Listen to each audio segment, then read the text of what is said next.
Hi! Hi, everyone. Hello. Showtime. We're going to talk about some wrestling. Maybe big debut tonight. Huh? Some more debuts? It's been a week of debuts, so maybe we can debut something. Like, Bendy. Bendy, the tripod mascot of the show. Anyway. Wait, hold on. You have like 50 cats, and you didn't want to grab one of your cats. They were too far. I was hoping one of them would come whining over here, but the timing didn't work out.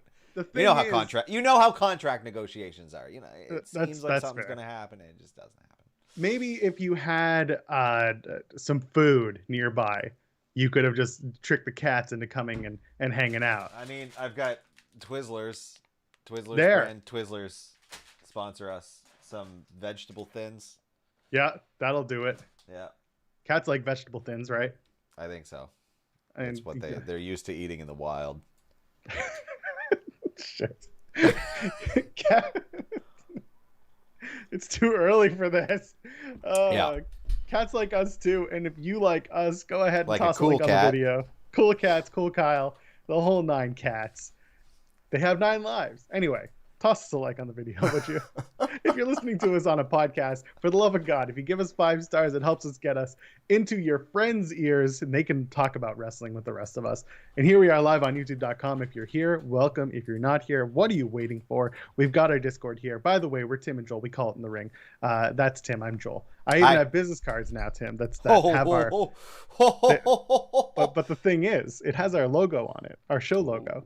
Not this one, and the good one, right? One of the good ones. That's not the SmackPack one, the good one. And on it, I've got the you and I logo. And then my wife came and saw it, and she was just like, it'd be really good if you had a direction arrow pointing down, and it says, "That's me." And I went and they did it. I'm like, because people won't understand that I'm not the bald one.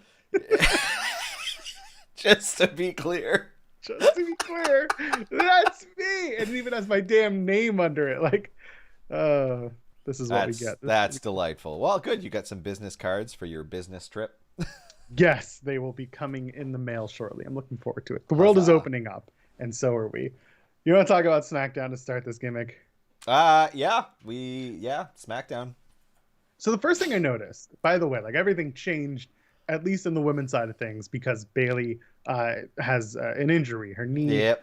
She's out 9 months. That's awful. That sucks. She was the woman running a lot of the show, not even just the women's division, but her and Sasha and Asuka and Kairi for a while were the ones running the game, and now it sucks as they go back to fans. Literally just before. Oh, it's such a It's heartbreaking. It is heartbreaking. So we send our best to Bayley for a quick recovery. 9 months, hopefully not. We'd like to see her back sooner. And you know what? She'll get a big pop when she comes back. But the question will be, will they keep her as a heel? She certainly went out as a heel because she blamed people. Yeah, she decided to cut that promo just on the way out. This is your fault. Meanwhile, she also posted to her socials everyone striking the set at Yuengling Center at the Thunderdome. And I'm like, I'm very confused right now. Bayley on TV and Bayley in socials are starting to really, really upset me in the best way possible. Yeah, it's good. I don't know. Maybe she comes back a hugger, but I think she was pretty much done with that type of thing. So if she does come back different, I think it will be just different. I agree. And you know what? I mean, it'll be bigger and better, hopefully, when she comes back, and she'll be ready. 9 months from now is closing in on WrestleMania season. So, there's not too bad. Yeah. I mean, that seems to be this time of year, if someone goes down, it's 9 months could be it. But we'll see. I think if they can get her back, if she can get back in time for the Royal Rumble, I think that would be really neat. Again, it all comes down to how she heals up. So it definitely threw a wrench into the plans at SmackDown this past week. And I think it added a lot of extra time because I don't know if you noticed, but there was just a lot of vamping and stretching stuff 100%, out. 100% very noticeable. It was just oh, okay. Yeah, this really threw things around. And I think the Jay stuff also probably caused some turmoil in the lead up. So the Jimmy stuff. Jimmy stuff. Geez. Oh, Jimmy. Man. Disparage the good name of Jay.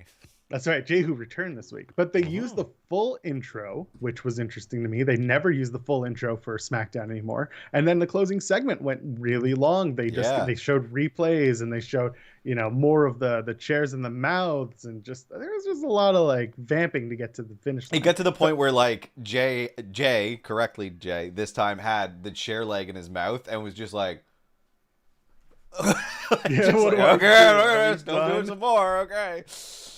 There's a video around the internet of once upon a time when there were live crowds. It was the finish of a Raw, and Randy Orton's on the floor, and he's looking at the timekeeper, and it's a fan video, so it's a fan filming into the, and he's looking at the timekeeper, and Randy's selling, but he's also looking at the timekeeper and giving him the, are we done? Like, did we cut yet? And then when they finally say yes, he just gets up and kind of saunters away, sells a little bit. That's kind of what we were looking at here. It's like, can we stop selling now? I'm done with this.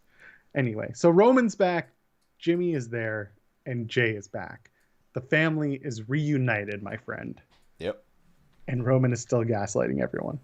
That's how you keep him in line. The original thumbnail for this episode that no one's seen yet, not even you, was originally something like show up and gaslight. And it was going to be the photo of the three of them hugging while Roman is staring off with a shit-eating grin on his face.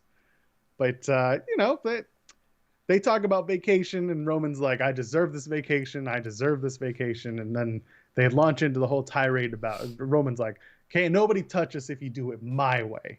Yeah. Or the highway. So they hug. Everyone's happy again. Your thoughts on gaslighting and Roman? Yeah, I still think it's good. I was a little bit, I don't know. I'm curious to see where they go with it, because it felt to me like Jay just was back and was like, okay, everything's all good.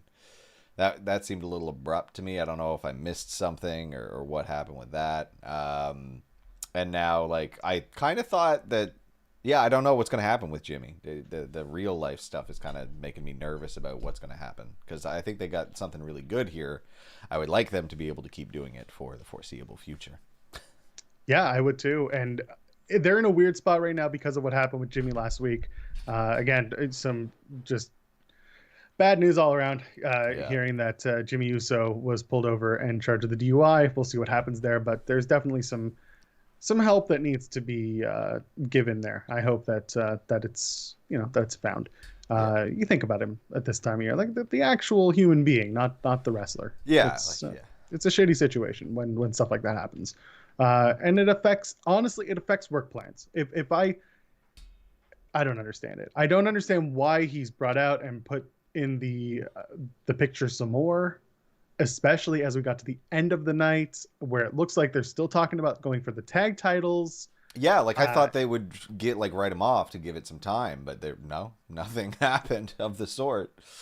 Well, I mean, okay, so let's just we'll go to that side of the ledger for what happens. So the Mysterios come back during the main event segment, right? Yeah. So Rey and Dominic show up and they attack the Usos. They don't go after Roman. They don't go after Edge, obviously, because they're aligned with Edge. They go after just the Usos with the chairs and they attack them.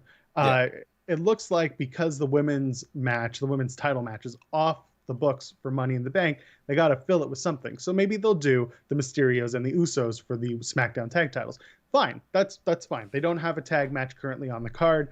Yep. It works. The story works. My problem is, given what we found out this week with the DUI, you do a tag title match of Money in the Bank, you can't have the Usos win, can you?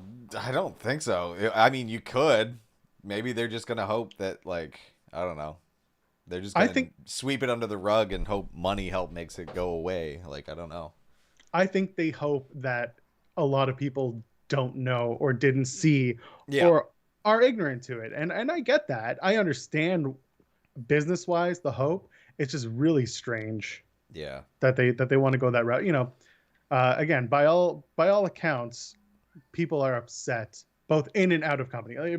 Fans are upset. People who work for WWE are upset because this is a bad look, and it's also a really troublesome situation going on because it's not the first time that Jimmy's been pulled over for a DUI or charged with a DUI. You can't keep that up. It's it's unsustainable. B, it's unsafe. C, it's just it's an awful situation. It's an awful look. There's no other way to put it. So I don't I don't know if they're going to do it. They may wait on it, but we'll find out soon enough. Regardless, I'm just checking to make sure no one's dead. Okay, we're good. Regardless, we'll see what they do. If they do the 6-man next week, which I'm interested in seeing between Edge and the Mysterios versus the Bloodline, the Usos, and Roman Reigns, I think that would be a great match going in front of a live crowd. Excited for that idea. Makes sense. Like, you could see that get set up, and I was like, oh yeah, I mean, first show, that's a good way to get a lot of people some good hype time. Yeah, exactly. Meanwhile, you have Edge. He's kind of being overshadowed throughout all this. I gotta say, I haven't been thinking much about him in all of this, even though he's Roman's opponent. Like, he comes out, he cuts his promo, he does some spears and stuff. Like, he does a couple of promos throughout the night, but you know what? The one that's most impactful is the one that he has with Seth Rollins, and that's because it looks like we're going towards Seth and Edge for SummerSlam, which is fine, which is actually great. Yeah, I'm very into that. We haven't seen that yet. There's also some story to pull back from, after when Edge retired and came back in 2014 for a guest spot. That was what brought back the alliance, was putting the head on the briefcase, which it was Money in the, well, it wasn't Money in the Bank, but it was while Seth was Money in the Bank briefcase holder. He put the head on the briefcase and was like, bring back the authority to John Cena, or else I'm going to break his neck. Yeah. So there's some good callback going on there. We'll get into that in a minute, but going back to Edge and Roman, because that's what's coming up, Edge basically says you have no manhood. So what does Paul have to do? He has to go to Roman and be like, my tribal chief, you have no balls. And Edge says you have a small dick. I'm sorry, tribal chief. You have a small dick. And Roman just starts flinching. Yeah. Get that muscle twitching. It's 2021. Why are we writing stuff like this? Why is it always challenging manhoods? I don't like it when someone calls me a bitch. Like that's like my trigger. It depends like on the situation. But like if someone I don't know or someone I actively dislike calls me a bitch, now I'm like telling the world for when someone I don't like does this. I don't like that. That's like my number one. Like, what the hell, man? But yes.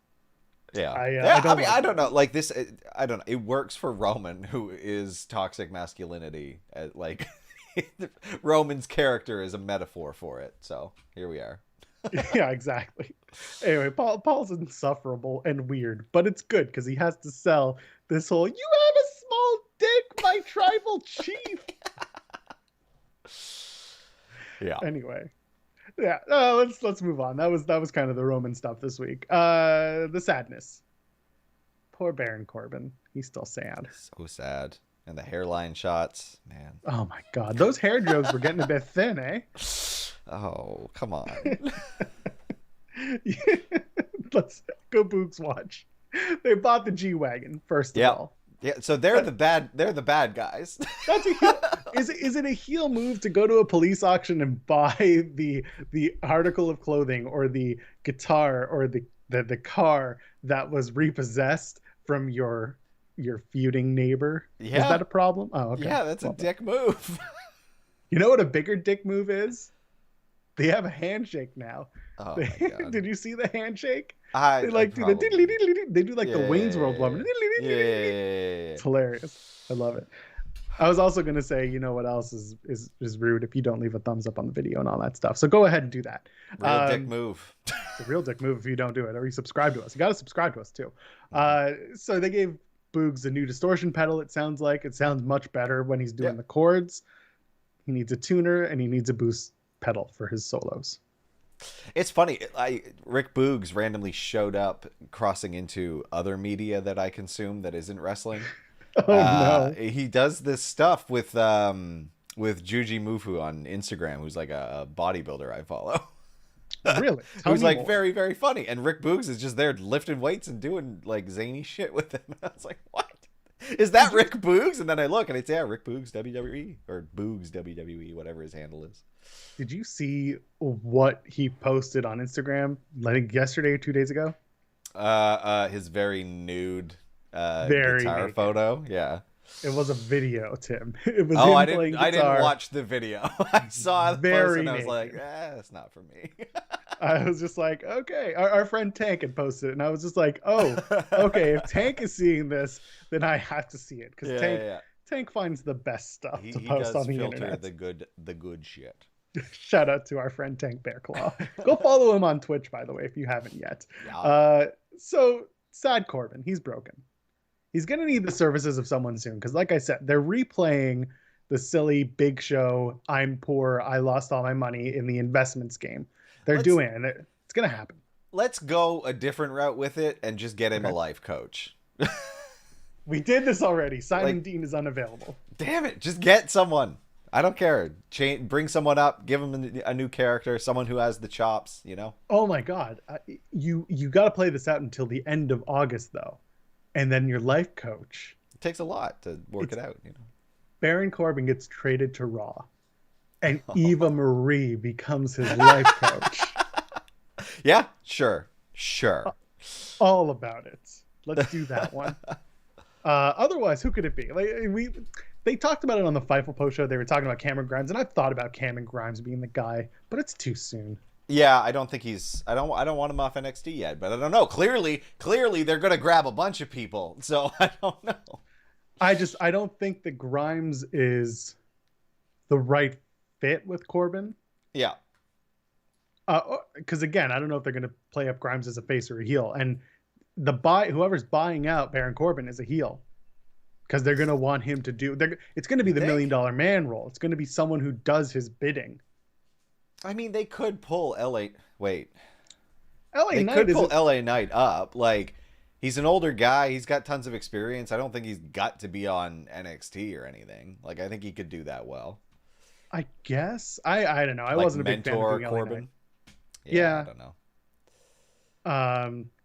But yeah, what else could... I mean... Listen. It's Ivan Dragon. It's gonna be Ivan Dragon.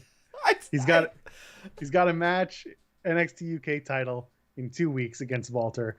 Walter chops him so bad that he remembers that he is a I'm a very Russian, rich man. And he comes over to SmackDown and he pulls up Baron Corbin by his bootstraps.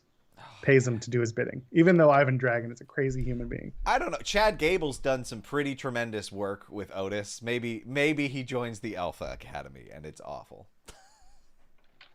Although they trademarked Happy Corbin, right? So I don't know. It's gotta be something else. Happy Corbin is when they make the T-shirts. Yeah. After he has been pulled up by his bootstraps by Ivan Dragon. It's gotta be anyway. That.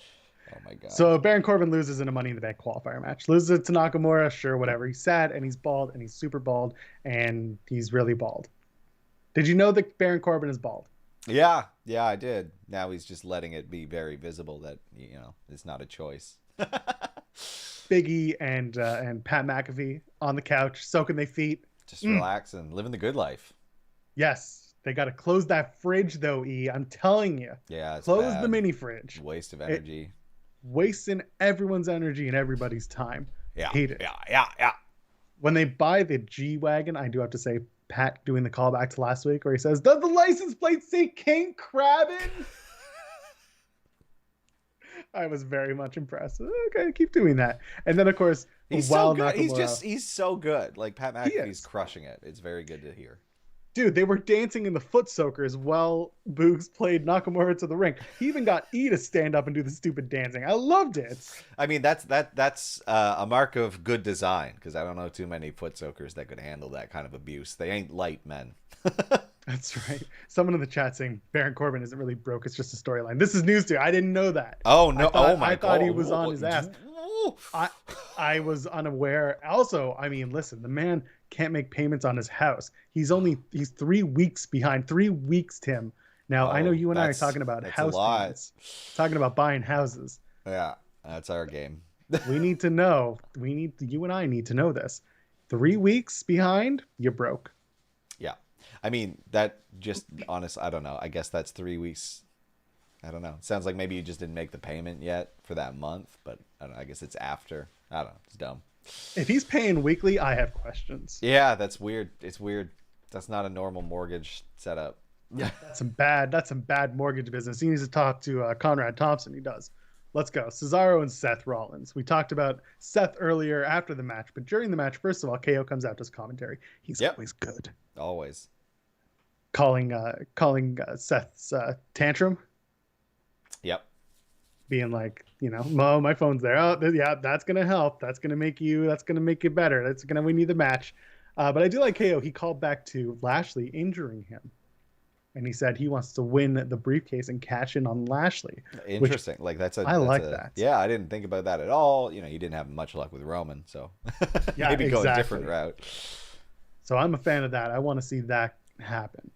What else was going on? Cesaro bleeds like a mofo. Yeah. Oh my God, that was very unexpected. Did he do that hard, or was are they just going back to doing that now and again?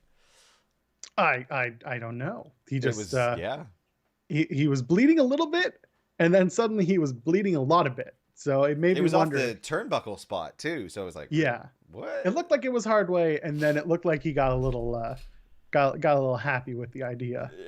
He's like, I'm the first one to do this in ages. Exactly. It's very strange. I'm reading here that they're doing a 4-way next week. Big E, KO, Cesaro, and Nakamura.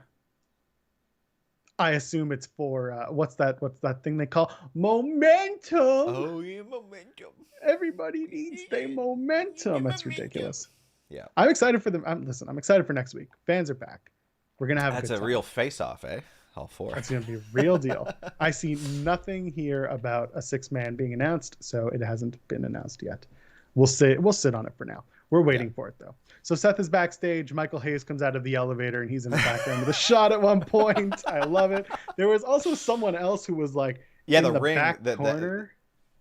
For that shot? Yeah, the shadowy figure. Yeah, and I was like, is that Paul Heyman holding the title and waiting for Roman to come through? Maybe it was very strange. I don't think it was anything. I think it was just someone standing in the wrong place. But anyway, Seth does the callback to Mania 31. He says he catches in on Roman. Does not mention Brock Lesnar, which I found interesting. Because everyone's like, it's going to be Brock and Roman next. We're not there yet. Brock and Lashley. Well, we're not there yet. That sounds awful. I don't even know how you would build that in a way that doesn't seem weird. Brock and Lashley? No. Brock and Lashley's the easy, obvious one. Brock and Roman be like, why? They've got years of matches together. Yeah, exactly. I don't want to see more. Yeah, but I mean, now you add in the Roman, the Paul Heyman side of things. Okay. Yeah. That's a good point. I forgot. He's the third man. Which side is he on? To make it make sense, because how does Brock comes in as the heel or the face here to get justice on heel Roman? I don't like. Or you give Brock a new mouthpiece, but Brock doesn't want a new mouthpiece. No. Anyway, Edge comes in and he says, "I heard this droning, nasally whine," and immediately says Kayla. It was Kayla. I'm just like, it's perfect. I loved it. Yeah. And then he brings back like I said, he brought back the briefcase and the authority and the 2014 and the Seth and the thing. Seth and Edge is going to be a great match. No question. It's just going to be good. Those two are going to go at it. I love it. So yeah, I'm looking. We'll see what happens. Very forward. I'm looking much more towards that than I am to this Roman Edge match. Yeah, that's fair. And again, it's the match at WrestleMania that didn't work, so they made it a triple threat. And now it's just going to be a singles match that still kind of doesn't work for me. I just narratively, there's nothing. I don't care. What's Edge doing? He just wants to fight Roman because he wants the title. I don't know. Yeah. Spear versus spear. Meh. And they've already done the double spear spot, so I don't even know how to feel about it. Yeah. It was interesting that last night I was listening to a recap show. Well, I was listening to the Torch recap show, and they made reference to it. They're like, 40 minutes in, we haven't talked about Edge. They made it to 80 minutes into the show before they even mentioned Edge, and that's because they forced themselves to talk about Edge. Because they just recognized, well. It was very strange. I don't know what people are expecting out of this whole Edge Roman stuff, but they certainly haven't gotten it yet. Yeah, I think that there's good stuff for Edge. There are good feuds for him on this run. I just don't care about seeing him in the title picture right now at all. Yeah, exactly. So Money in the Bank coming up next week. No more I Quit match like we talked about. Yeah, the women's title.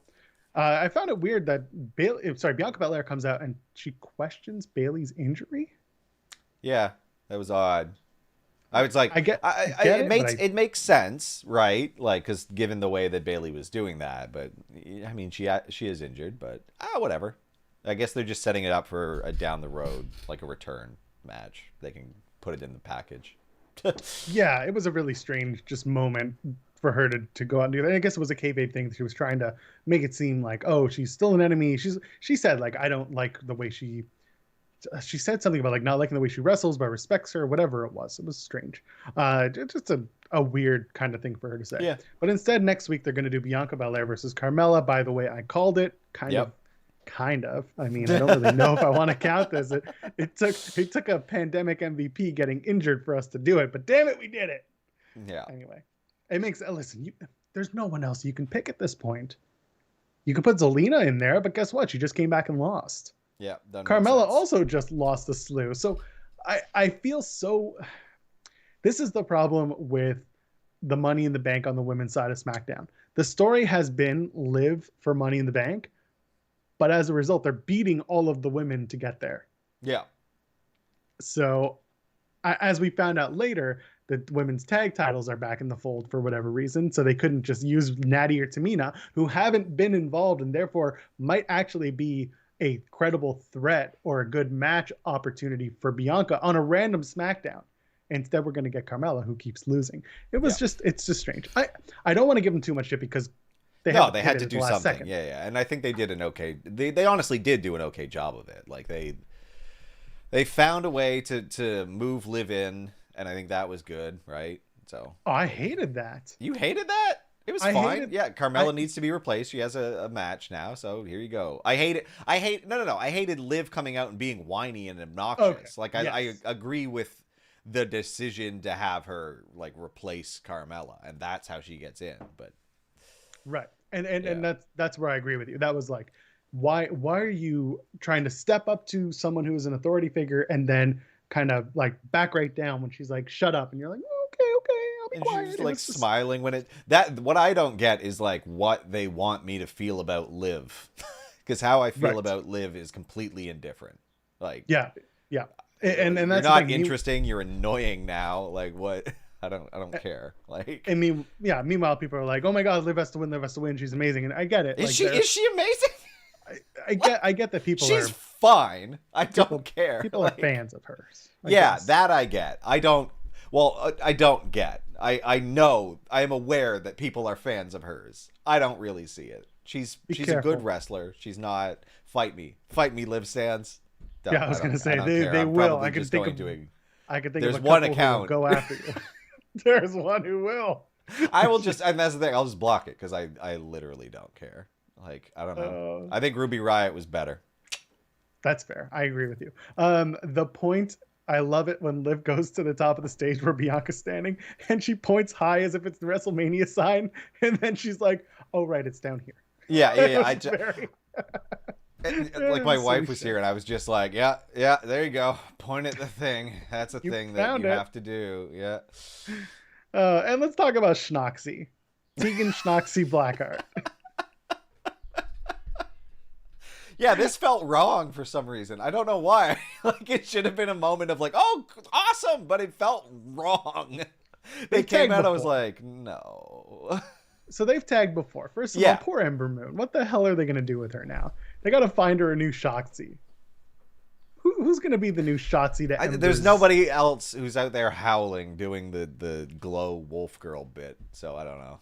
They'll bring in Valkyrie from NXT UK. But I like Valkyrie. I like what they're doing with Valkyrie, so it's not going to be Valkyrie. Well, clearly, don't be so certain, because clearly they're not about not screwing up storylines they just set up. They don't seem to care. Like when it comes to like NXT, especially intra-brand NXT, they try to keep that shit pretty tight. They try to. They don't always do a good job, but they try. It feels like Vince was just like, we're going on the road. I want this one. And then they just didn't. He didn't watch the show. He didn't talk to anybody who was running the creative down there. Like he just broke up a bunch of stuff that, like, they literally set up a couple things that they have now destroyed if these people aren't going to be on both shows, which I don't think they do. Right? They don't normally do that. Once they're up, they're up. They've done a few up and downs. Like when Aleister Black and Ricochet debuted, they were working Raw, SmackDown, and NXT going into WrestleMania. So like from January through, just to wrap up, they worked twice at WrestleMania. Like they worked the entire WrestleMania weekend.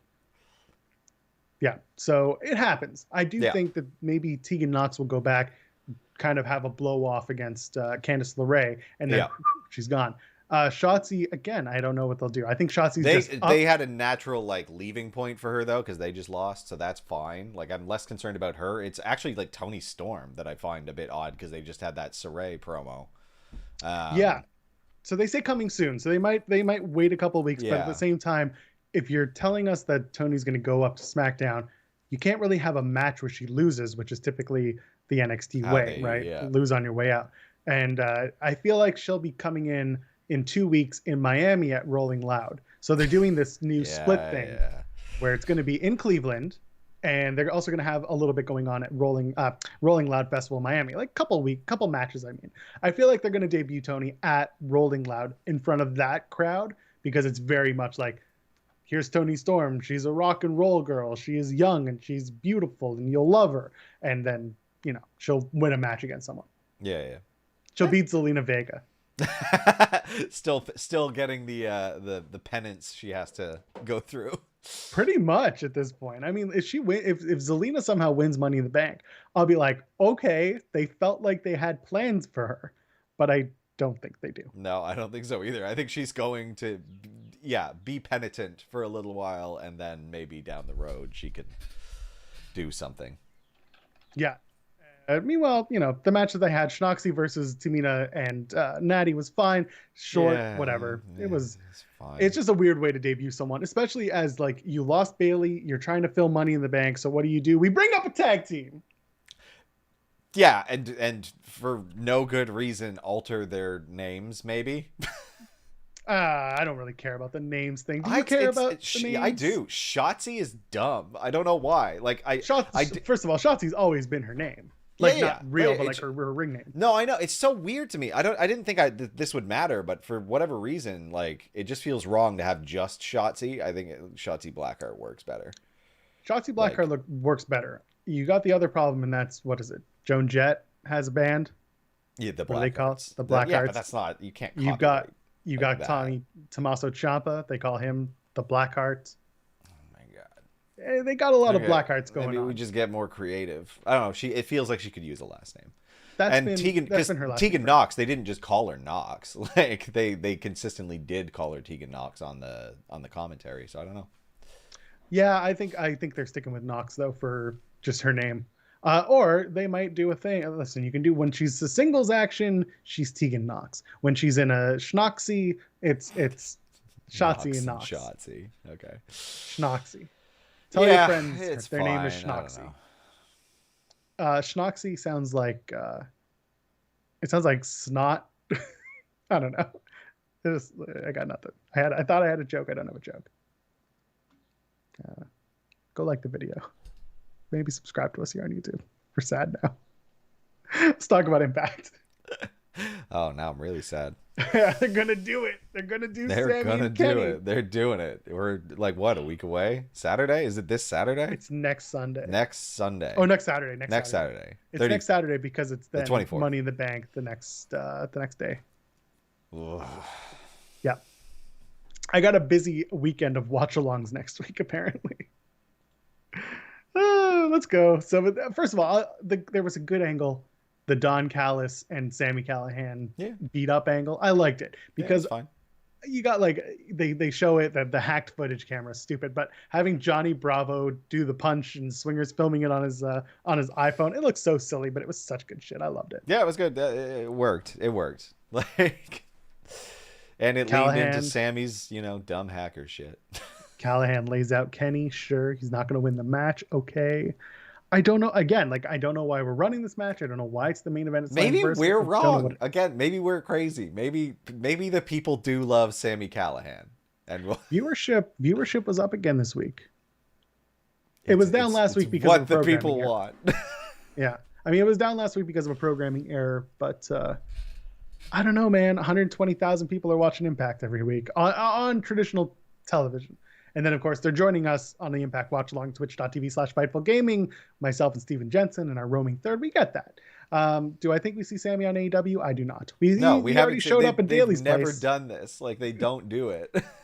They don't care about it. If they didn't do it with the Rich Swann thing, they're not doing it at all with this. Like, exactly. They do not cross. Like, Impact gets AEW. AEW just does its own thing, and they get the Good Brothers. And Dan Lambert. Shirts. We'll get to that. So I like that. Deonna Purrazzo is going to take on who knows who for Slammiversary. Someone. Lady Frost makes her debut in Impact. I love it. Good seeing her. Good match. Has a really nice moonsault, I think. I forget what it was. Her attempted finish that went into the armbar was real good. And Gail Kim shows up and she's like, I have an announcement to make. And everyone's like, I have half of an announcement to make. She's going to come out of retirement for this. And it's like, she seems very content to not do this anymore. So Deonna Purrazzo versus who knows who. Listen, there's not much time left for you to bring in talent. Because guess what? Some of that talent's already signed elsewhere. Zelina Vega went back. Yep. Samoa Joe went back. You've got, who else is about? Tommy End is now signed with AEW. We'll get to that when we talk about Dynamite. Who else is recently signed? Andrade just recently showed up in AEW. You don't have much to go for here. What do? Who's the woman that comes in and makes an impact? And I swear to God, if it's Chelsea Green, we have a problem. Yeah, I hope not. She talked about how she used to main event Impact, and now she couldn't get a match on Raw. So take that as you will. Yeah, I don't know, because like they're doing the Su Yung thing, but like if it would be that, they literally have like no idea what they're doing. Because why would you set up this big announcement? So it has to be an outside talent, right? Like it's got to be a new person. Yeah, listen, it's most likely going to be someone like Mickie James. It could be Mickie, it could be Chelsea. Oh yeah, they did immediately cut. The only reason I was going to say the Mickie James thing is what makes sense, because they did immediately cut to a Mickie James segment, and on top of it, it's her best friend. It's Gail Kim's best friend, Mickie James. I think that makes sense, and that'd be cool. I would like that. That actually boom. There's a match I'm looking forward to at Slammiversary if that is what they're going to do. Seeing that Chelsea has new theme music. Was it done by Downstate, same ones who do Cody's and Cardona's themes? Because if so, I don't ever want to hear it. But I do want to acknowledge our new Impact Tribal Chief, W. Morrissey. He sure did stacked him high. And shout out to that Page guy who sold a power bomb again. Jason Page, obliterated. Jason Page, another one of the Page boys. He smashed him. He stacked him. But he did it to 3 guys. Good on W. Morrissey for that. Jason Page. It was pretty good. That was very good.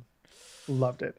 So whatever. W. Morrissey's going to take on who? Edward Edwards. Eddie Edwards. Yeah, that's fine with me. I like that match. I like those two working together. So let's do that. Rosemary and Havoc are number 1 contenders. They defeated Susan and Kimberly. Guess who took the pin in the match? Susan. Oh, look at that. You got it. And Rosemary got the pin. I was shocked to see Susan eat a pinfall. Never shocked. Whew. So Fire and Flavor and Rosemary and Havoc at Slammiversary. That'll be fun. I really hoped that it would be the Inspirations. I had to think about that instead of the Iconics. I know. Disappoint. Oh well. That's fine. That's true. They had a Mickie James garbage bag a few weeks ago on Impact too. That kind of gives you a good idea of who it could be. But the bigger news from the Knockouts division, Su Young's coming back, baby. Father James Mitchell takes Susan into a room, says, "Trust me, I'm the Black Father." Whatever he says. I'm the Dark Father. He's a man of the cloth. A man of the cloth. That's what it was. I was like, I don't think he said the Black Father because that sounds bad. I don't think he is, but okay. My bad. Sorry. Anyway, so James Mitchell comes back. He's going to transform Su Yung. What if he transforms Su Yung and Kimberly? What if Kimberly becomes the Black Swan? Because she does the ballerina gimmick. Right? Yeah, she does. That could be interesting. I would watch that and be mildly amused like I am through most of Impact. It's a good show, man. It's most of the week. It's an okay show, man. This week was much better than it has been in the last couple of weeks. I didn't care for the contract signing, but the rest of the garbage show promo. I didn't listen to it, but now we have a 4-way tag title match at Slammiversary. It's going to be Violent by Design taking on Rich Swann and Willie Mack, taking on TJP and Fallah Bahh. And for some reason, the Good Brothers got in on this because I guess they needed the draw. They're going to New Japan, aren't they? I mean, they want to go to New Japan regardless. But yeah, it's interesting. It's strange. Carl Anderson gets another pinfall victory because he's going to lose to Jon Moxley on Wednesday. Carl Anderson has become like the Impact Pin King. Yeah, loves a good. Not the King Pin. He's the Pin King. I like it. And then next week they just take everyone else and put them in a match. All the big dudes are in the match next week, and I'm so excited. It's like Joe Doring, Willie Mack, Fallah Bahh, and Luke Gallows. Like those 4 guys are going to either kill each other or look at each other for extended periods of time before they do anything physical. While they breathe, suck wind, and wait for the ring to collapse. But we'll see. Gallows is just going to be like, y'all do what you want. I'm going to go over there and have a drink. If he doesn't have to work, he's happier. Someone asking, where's Taylor Wilde? She's Canadian. She probably is having trouble getting back in the border or something. Don't know for sure, but I'm sure someone is working to get the ideas. I think the original idea was to have her at Slammiversary get that title shot, or even at the last Impact gimmick, but whatever. I don't know where she is. Anyway, Ellering and Grace are on the same page again. That's nice. Maybe the Inspirations take them on, but I still want to see Ellering turn on Jordynne Grace. Yeah, I don't know what they're doing with that. It seems like they might have had an idea and then just kind of backed out of it because something didn't work out. So Jazz got beaten up. Yep. That's all I got. She was wearing that wonderful Shad Gaspard shirt, though. That was awesome. That was sweet. And then, I guess they're doing an intergender tag match. Yeah, Caleb with a K taking on... It's Caleb with a K and Tennille taking on Ellering and Grace next week, I think. Or do they challenge for Slammiversary? I think it's next week. I think it was just Impact. Next week? Yeah. Okay. Listen, if it's them versus the Inspirations at the end of the day, that's fine. I could do that. I just also, want to see for anyone saying I'm ready for more debuts. Anyone talking about a big pop at Slammiversary needs to understand there's going to be like 50 people at Slammiversary. Woo. Yeah, it's not going to be a big pop. It's just going to be a bunch of people watching and enjoying the show. They're gonna be happy. They're going to clap and be loud, but like 50 people. It's not a lot of people in there.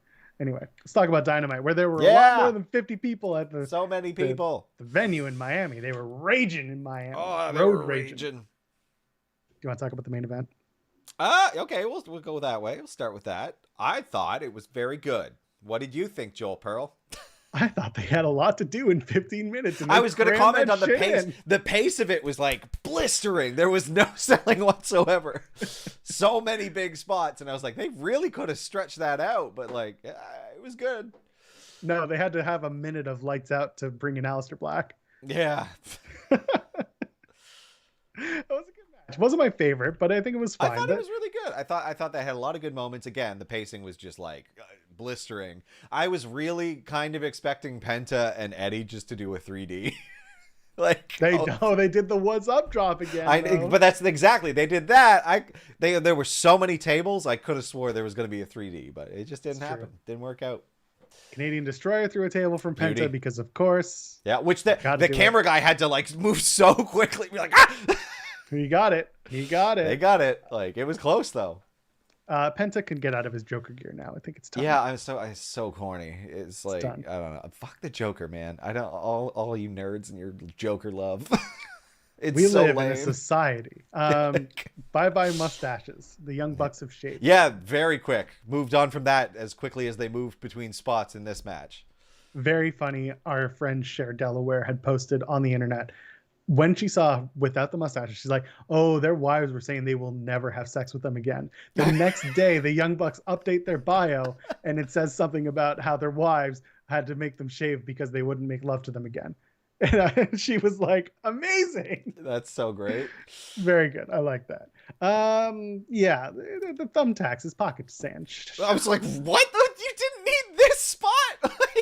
Every street fight needs thumbtacks. Tim. It was honestly, to their credit, it was. I liked the fistfuls being chucked at people's faces, and that kick spot was great.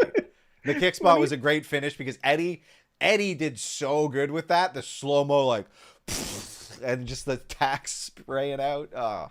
It's a PWG Ring of Honor finish. They've done it before, and it was great. It was still good. It's good. I'm very impressed that no one died by being entangled in the streamers from the Young Bucks entrance, because the whole thing was chaos because of that.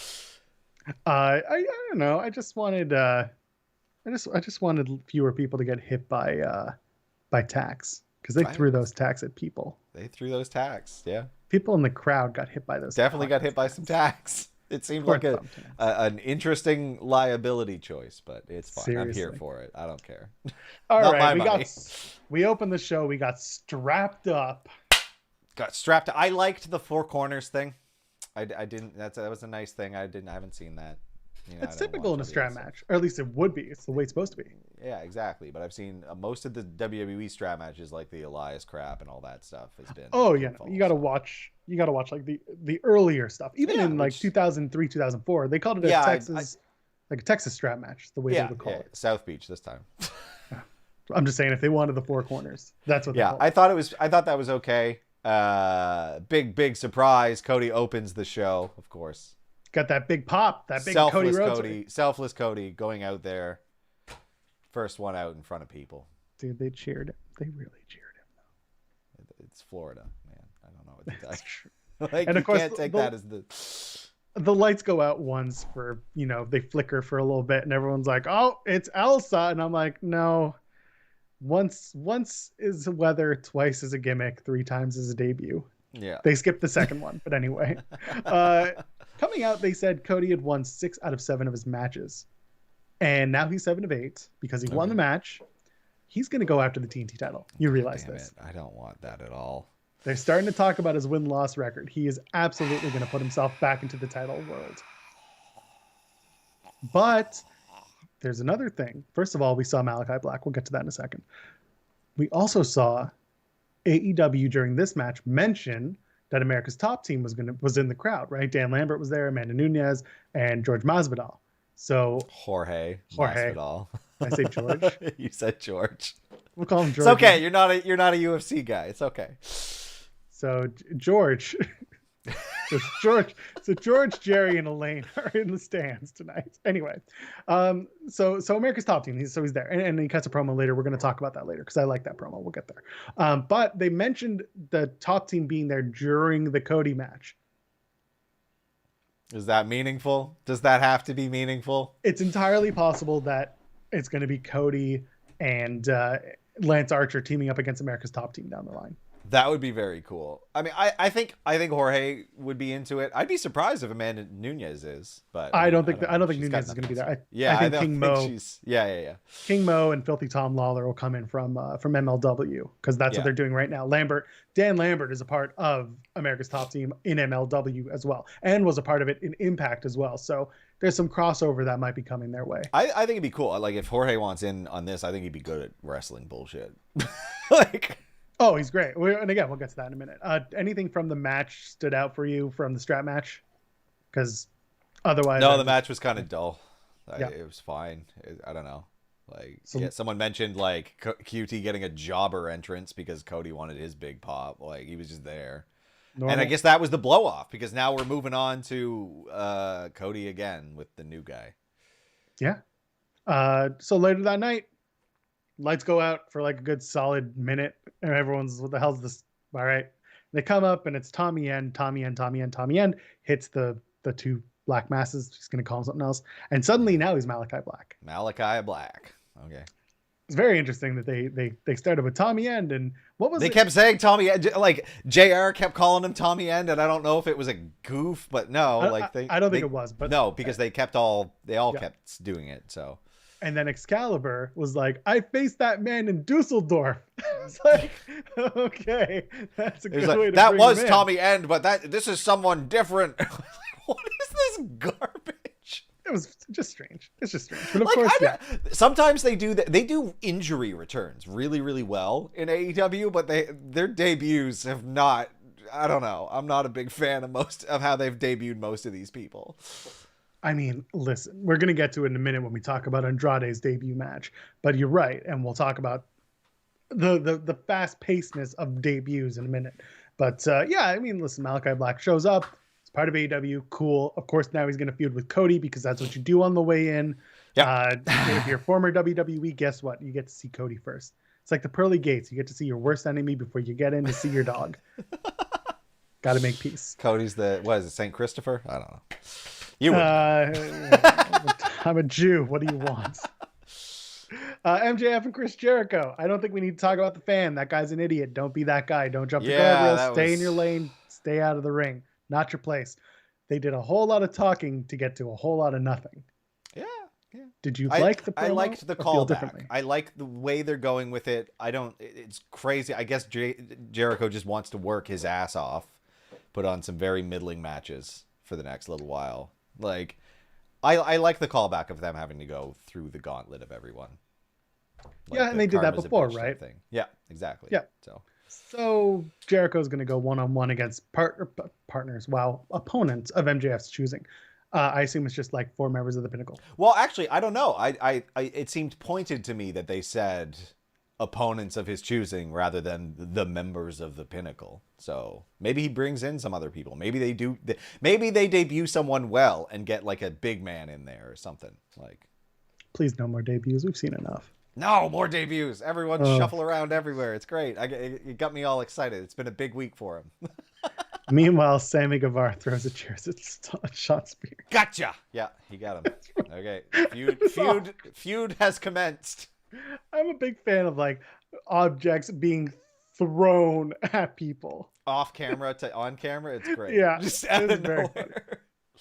I'm also a fan of childish humor because Tim, what's the capital of Thailand? I don't know. Is it Bangkok? It is Bangkok, and it's ridiculous. Kenny and the Dark Order and Hangman Page. First of all, Evil Uno, gets kicked in the dick. So good. It was so good. Hours later, he tweets out, "Oh, I get it now." Big fan of that. And he calls Omega and his weird uncle. Oh my God. He was great. It's good to see him thriving. What do you think of the whole like nobody's left for Kenny to face narrative? They keep running that one back. When you just debuted like quite a few Yeah, exactly. Thank you. It gets old, especially when you bring back 100 people to your company. Very strange. And you have a very dominant mid-card champion. Like it doesn't make sense. Like, yeah, Zay Miro and Kenny have had a match. So crowd chanting, "You got fired." The crowd is clearly watching Impact. Give them that. And then Don Callis replies back, "Real men don't quit. They get fired." And I'm like, I guess I'm a real man. That's great. Good to know. Thank you, Don. Mm-hmm. They gotta drag you out kicking and screaming, or you ain't done enough. That's right. You ain't shit unless you get fired, friends. Don't forget. The build is good. So good. Yes, getting to Hangman and Page. We're gonna get there. We're all ready for it to happen at All Out, but how do they stretch this thing for another month? Because again, they could do the Dark Order stuff, but it feels like they don't want to. I think they're doing the Dark Order stuff early, right? This is the first chapter. They have these little bits, and then eventually they'll get to Hangman and Kenny fleshing out their actual like friendship and things like that, callbacks. Just, you've changed, mans, and like shit like that. You changed, man. Yeah, and then the inevitable 6-man tag with somebody. Of course, there's always a 6-man tag with somebody. Actually, yeah.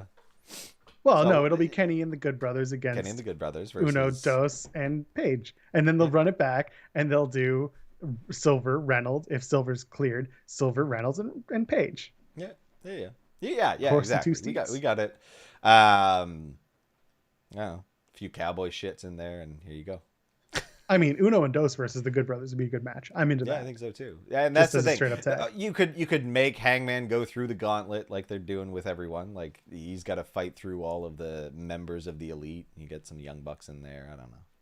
You got to start using Kazarian somewhere because he keeps showing up and doing nothing but beating people up. I thought. Yeah, I love how he finally incapacitate him. I love how he had the hoodie on. And like the big reveal, it's like, yeah, we know, man. You're literally wearing an Elite Hunter you wear the hoodie. Same thing every week. Like, we know it's you. Let's go to the 6-man tag. We got FTR and Wardlow taking on LAX and Hager. A short match, whatever. Wardlow gets his win back. It was a blip for me. Yeah, very quickly. I love it. It was just like, you lost the MMA match, but don't worry, pal, we got you. Yeah, I don't know. It was good seeing Conan with like the sock full of quarters or whatever. The Valencia oranges doesn't leave a mark, but it's sure to get you in. He gets laid out again. The match was fun. Crappy chop block, but old man be old man. What can you expect? Exactly. It was fine. Whatever. That was the match. Yeah, it was okay. Starks, earlier in the night, Ricky Starks comes out and he's got his special security. Very awkward scene because apparently Ricky Starks is the heel now. Yeah, and he's taking the Dustin Connor crap with the wife comments. Like, okay. Oh God, I would love that. First of all, how does one party like an FTW champion? I want to know. I don't know. It doesn't sound good. Everything that went through my head with the name of the championship was not good. So I'm just not going to say it. Like, no, please. There's nothing wrong with whatever you're about to say. No, it's bad. It's all bad. It was all bad. W stands for wife. Yep. Terrible. Yeah, I can see Starks as a heel in this. I'm okay with that. Like, because it's Taz and Hook's over already. Said one word. He's already over. All right. No, hold on. We're going to talk about it. Okay. Coffee. We're going to talk about the photo. If you didn't see it, you posted it on social media. Hook. Buddy, I have to commend you. You look excellent. If your ring gear is going to be boxing gimmicks, amazing. Keep that up, Hook. I think you're ready for the big time. I think you have all the potential in the world as long as you remember one thing. You're taller than your dad. And if you use a fish hook as your finishing move, I think that's going to get over. I keep hitting the mic, I'm sorry. Hook, I want you to know I'm still proud. I want you to know that that photo can get you all the looks in the world. I think everyone needs to take a good look at Hook. And if you're not looking at Hook, I don't know what's wrong with you. And I think you should be the next FTW champion. That's right, I said it. You should beat Ricky Starks and win that title. I am ready for Hook. I think we're all ready for the debut of Hook. Okay? I believe in you, buddy. Andrade makes his debut. It's nothing amazing when I expected some more. Yeah. Again, show me why he's so good, because I've never seen it. Seidel is good. Andrade is good. Yep. I liked the dodge, the dodge for the chest stomp by Seidel, Matt Seidel. Yeah. That was about it. I don't know. Like, his finisher's boring. Like, I don't know. I expected more. I just wanted something out of it. I don't get why he's over. Because he has a good look, and he does, but that's not enough at all for me. Like, thing is, he is a good wrestler. Yeah, I just haven't seen. I believe he is. Like, there's no way he'd be this popular without it. I just personally have not seen it because they didn't use him right in WWE, and I don't know. Maybe he got used to half-assing it because it was a pretty boring match. I like Matt Seidel. Like, they've got a bit of a debut problem in AEW. We were just talking about it. Andrade just came in less than a month ago to minimal fanfare, but this debut match was touted as something big. And it wasn't. It wasn't and at then all. What do they do on the same night as his debut match? They debut Tommy Yen and Malachi Black. And like, where's the disconnect? Why are they doing it in this way where everything just there's no spacing? That's what I'm getting exactly. At. Yeah. Like, and here's the thing, like, sign someone and then just keep them in pocket for like an injury or something. Like, have them come in when you need someone to make a big splash, like to fix a problem or something. Have them just be, train, workshop, come up with ideas for like long-term storylines and things like that. But like, I don't know. It just feels like they just want to rush everyone to TV because they paid for it, right? So they want the pop. I guess, but like a whole bunch of vignettes pumping up the person coming in would do wonders. Which they did with Andrade too. Like, it just did. No, like, they no, not that. Yeah, they did it after the fact. But you're talking pre. Yeah. Yeah, and meanwhile, Caleb in our chat saying I didn't hear mention of Andrade's surprise. Is it still happening? I think his surprise was that he was having a match against Matt Seidel. and everyone just took it and misinterpreted it as I told you. I pointed this out as like, I don't know. I think it was just an offhanded comment. I don't think it was like this big thing. I think everyone just took it to be something significant, but it was just like, no, it's just him saying the word surprise, and his surprise is how talented he is or whatever. Like that he's going to stand out from where he used to work and make people believe that he is better than what he was in WWE. I really did feel like it wasn't something special. The way it was delivered sadly made it feel like it was supposed to be, but I think it was meant to be an offhanded comment. Right. It says, I have a surprise for you. Well, the surprise is I'm really good at this wrestling thing. You haven't seen me do it yet. I think it would have been better delivered if it was like, I think people will be surprised by me, or like, yes, that type of thing. I agree. So instead, we have a lot of people getting upset over the surprise. Whatever. Expectations. We talked about that. We talked about that in like our 8th show ever. Yeah. Setting expectations. You can't build yourself up. Talk about Dan Lambert. He set my expectations high. He's fired up. So we talked about the fact that he manages King Mo and Filthy Tom Lawler and all that stuff. But let's just get to the meat of the promo. Okay. First of all, he just crosses the barricade like after we already saw a guy. He just takes the mic and he's just like, forget this guy. He just goes. I love it. That's ridiculous and it's perfect and I'm all into it. First of all, he called the Dustin Poirier victory before anyone else did. Because he's like, Poirier's gonna knock out Conor McGregor, and it's like I was saying Conor in round 2, which I was almost right. We got to the end of round 1. Poirier's wife flipping off Conor on the way out is a very funny photo. Good. Man, yeah, screw that guy. Like, I used to be so over on Conor. I've never 180'd on someone so hard. He used to be, like, very clever and fun. Now he's just a douchebag.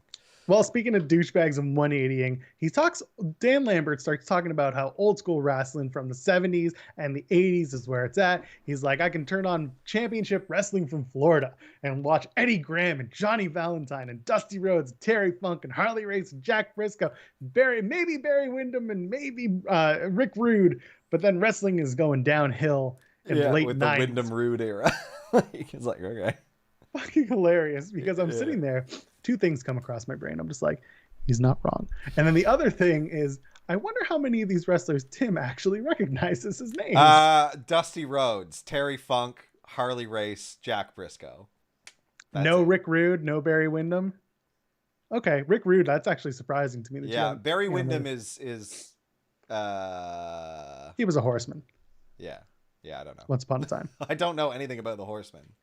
And it's all Florida. But anyway, so is he wrong? Is Dan Lambert wrong? Yes. Talking how old school wrestling was better than what you see today, or how everything went downhill in the late 90s. I don't really like old school wrestling, so I agree with him, or I disagree with him. You're a storytelling guy. You like the promos better. I like the fake shit. The fake shit. Not that, like, that was very fake, but like, I don't know. They just, the aesthetic for me was bad.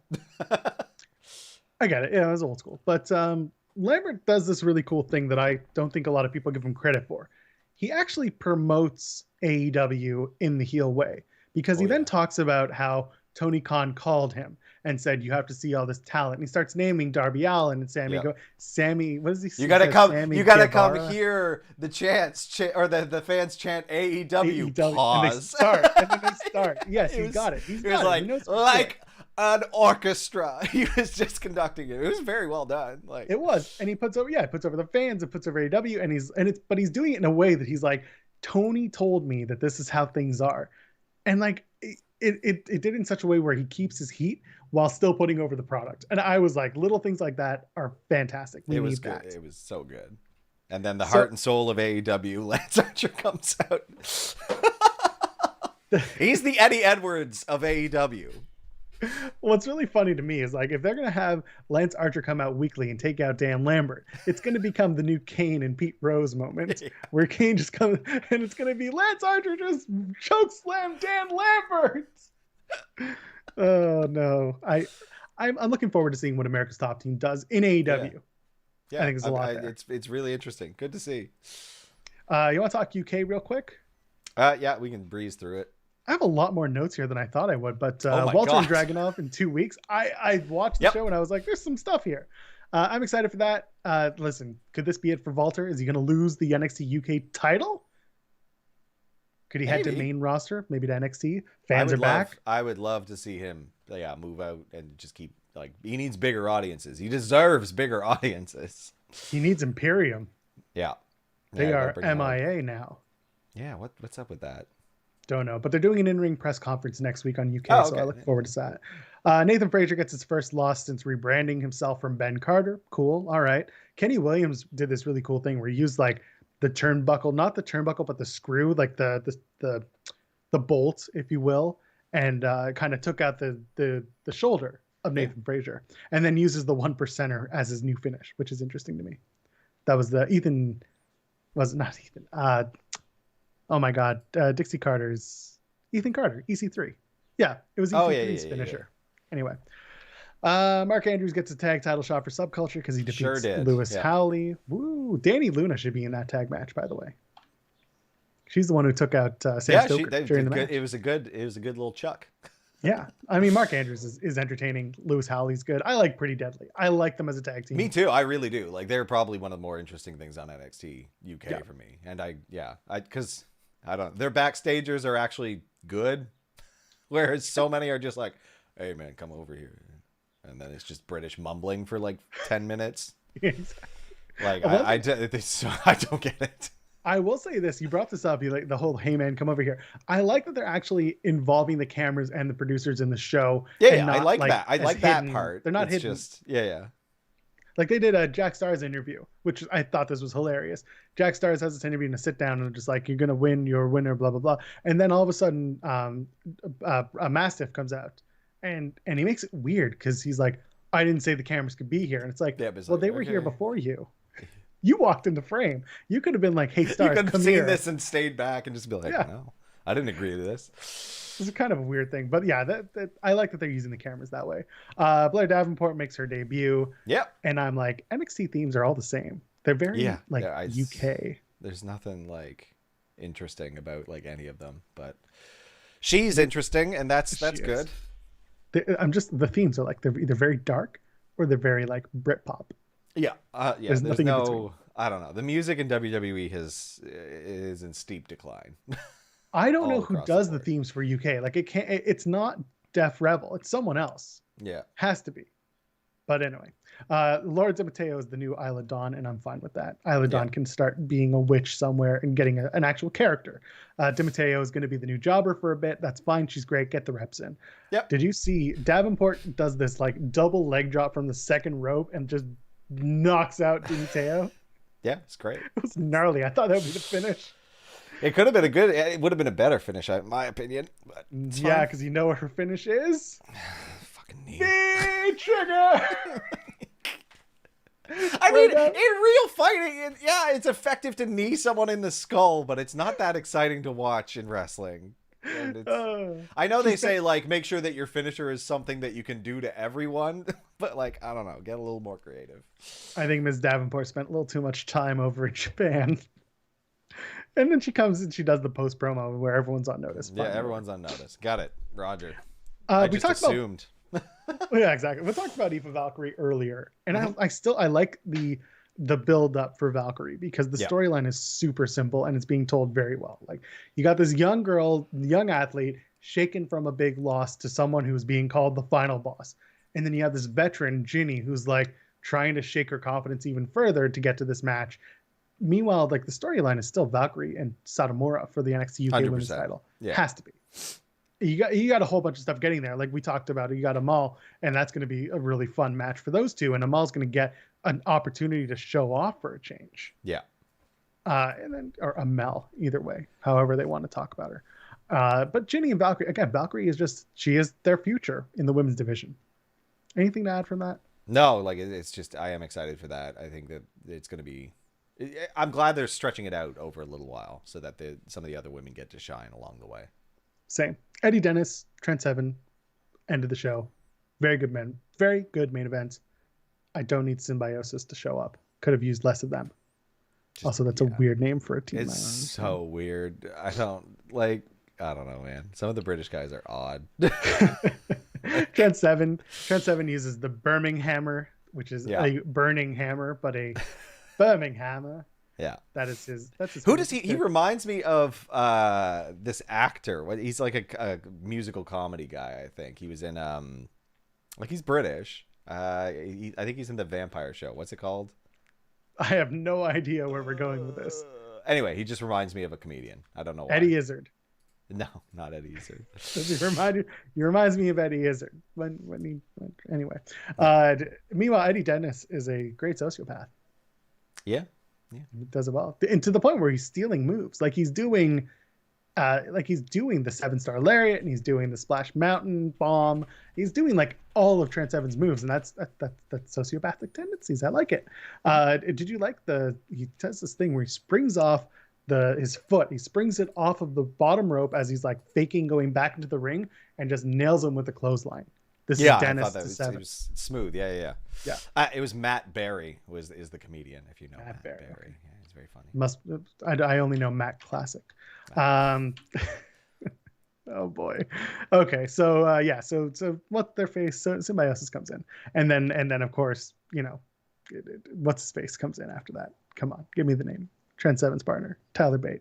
Tyler Bate comes in. Tyler Bate, leaner Trent Seven. Yeah. Nunchucks, Tim.